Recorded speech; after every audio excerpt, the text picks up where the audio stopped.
Our predictions about the efficiency of competitive markets change when external effects are present. External effects are also called externalities. To see how external effects can create inefficiency, let's consider an example. Suppose you strike oil on your property and you own the mineral rights. We'll assume that there's no fixed cost to extract the oil, and we'll also assume that the marginal cost increases the more oil you extract, because you have to drill deeper to get more oil. The total private cost of extracting oil is given by the equation cost equals 20 times quantity plus quantity squared divided by 2,000, where quantity is measured in barrels of oil. The marginal private cost is 20 plus quantity divided by 1,000.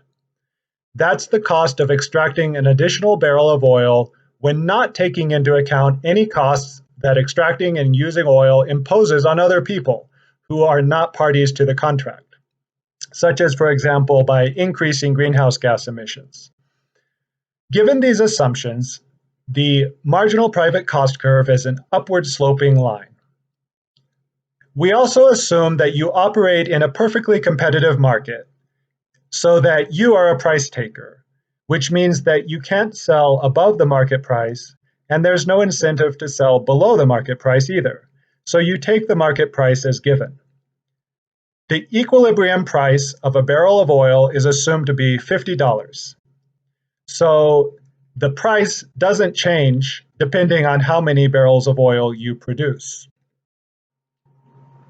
We already sketched out what the marginal private cost and price curves will look like in general, but to plot the exact locations of those curves on a graph, we need to plug values of quantity into the equation for marginal private cost, which is 20 plus quantity over 1,000. So when quantity equals 0, the marginal private cost is 20 plus 0 over 1,000, which is 20. When quantity equals 10,000, the marginal private cost is 20 plus 10,000 over 1,000, which is 20 plus 10, 30. When quantity equals 20,000, the marginal private cost is 20 plus 20,000 divided by 1,000, which is 20 plus 20, or 40. And when quantity equals 30,000, the marginal private cost is 20 plus 30,000 over 1,000, or 20 plus 30, which is 50. If we plot those points on a graph and then connect the dots with a line, we get a curve that looks something like this. It's an upward sloping marginal private cost curve. The price is constant at $50, so when we graph that, it's just going to be a straight horizontal line at $50. How many barrels of oil will you extract? We know that the profit maximizing level of output is where marginal cost equals marginal revenue, or in this case, where marginal private cost equals marginal revenue. And what is marginal revenue? Well, since we're assuming that the market is perfectly competitive and you're a price taker, the marginal revenue curve is flat, and it's the same as the market price. So the profit maximizing quantity is where the marginal private cost equals the price, and that happens where the marginal private cost curve crosses the price line. We're given equations for the marginal private cost and the price, so we can simply set those equal to each other and solve for Q. Setting the marginal private cost equal to the price, we get 20 plus Q over 1,000 equals 50. Then subtracting 20 from both sides gives Q divided by 1,000 equals 30, and multiplying both sides by 1,000 gives Q equals 30,000. That means that the profit maximizing level of output is 30,000 barrels of oil. If you produce more than that, the cost of drilling deeper will cut into your profits. So you'll sell exactly 30,000 barrels of oil when you don't account for the environmental effects of drilling. To calculate revenue, we use the formula revenue equals price times quantity, where quantity is given by the profit maximizing level of output that we just calculated. So in this case, revenue equals $50 times 30,000, which is $1,500,000. That's also equal to the area of a rectangle with a base of 30,000 and a height of 50. That area is 50 times 30,000. So you can calculate the revenue using this formula, and you can also see the revenue in a graph. To calculate the cost, we use the formula that's given, 20 times Q plus Q squared divided by 2,000. And notice that this is the formula for the total cost, not the marginal cost. We just plug in the profit maximizing level of output for Q, and that gives 20 times 30,000 plus 30,000 squared divided by 2,000, which simplifies to 600,000 plus 450,000, or 1,050,000. And because there's no fixed cost in this example, the total cost equals the area under the marginal private cost curve up to 30,000. The profit is just revenue minus cost. We have revenue and cost, so we can plug those in to get the profit, which is 1,500,000 minus 1,050,000, or 450,000. And geometrically, the profit is given by the area of a triangle. We know that the area of a triangle is calculated as 1/2 of base times height. In this case, the base is 30,000 and the height is 30. So 1/2 of 30,000 times 30 is 1/2 of 900,000, which is 450,000. And that's the same as the profit. It's just the difference between the revenue and the cost. We now ask, is the market equilibrium efficient? We're given that there's an external cost and that the marginal external cost equals $20 per barrel of oil. We also know that the marginal social cost equals marginal private cost plus marginal external cost. So in this case, the marginal social cost will always equal the marginal private cost plus $20. We can draw the marginal social cost curve by shifting the vertical intercept of the marginal private cost curve up by $20. So for any value of quantity, the marginal social cost is $20 more than the marginal private cost. When quantity equals 30,000, the marginal external cost is 20 and the marginal private cost is 50. So the marginal social cost is just the sum of those two numbers, which is $70. That means that the social cost of the last barrel of oil, which is $70, is well above what buyers are willing to pay for it. Remember that buyers are only paying $50 for the oil, but its marginal social cost at that point is $70. That means that the equilibrium is not efficient. Another way of showing that the equilibrium is not efficient is by looking at graphical areas. The shaded green area is the external cost. That represents the environmental damage caused by drilling for oil. Part of the external cost overlaps with your profit. The other part of the external cost is called the deadweight loss. It's environmental damage that benefits no one, not even you, since it lies outside of your profit. Since there's an external cost and a deadweight loss, the market equilibrium, once again, is not efficient. Suppose that the government decides to internalize the negative externality by imposing a tax on oil extraction.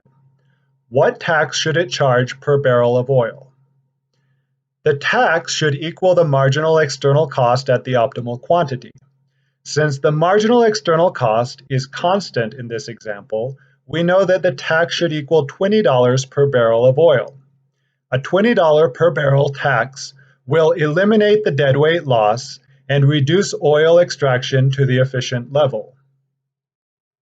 What is the efficient quantity Q star? To find Q star, we set the marginal private cost equal to the marginal revenue, except that now the marginal revenue is price minus the tax. The marginal private cost is still 20 plus Q over 1,000. The marginal revenue is now price minus tax, which is 50 minus 20, or 30. Setting those equal to each other, we get 20 plus Q over 1,000 equals 30. And then we can solve for Q to find the efficient level of output.